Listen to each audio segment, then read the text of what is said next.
ठाकूर कोकणशाहीच्या दिवसभराच्या बातम्या या विशेष बुलेटिन मध्ये आपल्या सर्वांचं स्वागत करते।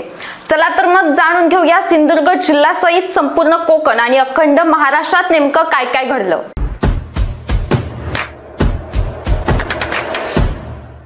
सावंतवाडी बाहेरचा वाडा येथील एका कुटुंबातील 2 लहान मुलांवर भटक्या कुत्र्याने हल्ला केलाय। ही घटना आज दुपारी घडली। अजय संतोष चव्हाण वय वर्ष 3 व जान्हवी संतोष चव्हाण वय वर्ष 5 अशी या दोघांची नावे आहेत।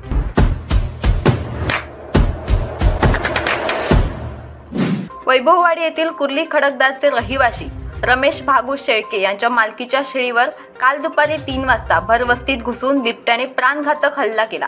या हल्ल्यात शेळी गंभीर जखमी झाली असून तिच्यावर पशुवैद्यकीय अधिकारी यांच्याकडून उपचार सुरू आहेत। या हल्ल्यात शेळी गंभीर जखमी झाली असून तिच्यावर पशुवैद्यकीय अधिकारी यांच्याकडून उपचार सुरू आहेत। गेल्या 2-3 वर्षांपासून प्लास्टिकच्या फुलांच्या विक्रीत वाढ झाल्याने शेतकरी व व्यापारी नाराज झालेत। जशी प्लास्टिकच्या पिशव्यांवर बंदी घालण्यात आली तशी सरकारने प्लास्टिकच्या फुलांवर बंदी घालावी, जेणेकरून शेतकरी व व्यापाऱ्यांचे नुकसान होणार नाही अशी भावना शेतकऱ्यांनी व्यक्त केली आहे।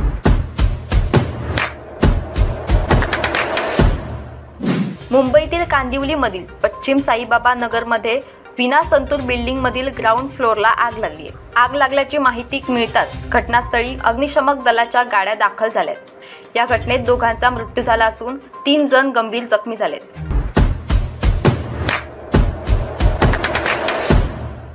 गोवा शहरात स्काय बस सुरू होणार आहे। या बससाठी ट्रायल रन यावर्षीच होणार आहे।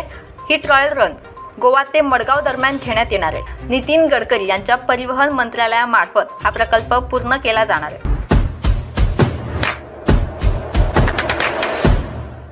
याबरोबरच कोकणशाहीच्या दिवसभराच्या बातम्यांमध्ये इथेच थांबतोय, पण तुम्ही मात्र दिवसभराचे अपडेट्स आणि ताज्या घडामोडी जाणून घेण्यासाठी कोकणशाहीचं YouTube चॅनल सबस्क्राइब करा, फेसबुक पेज लाईक करा आणि Instagram पेजला फॉलो करायला विसरू नका।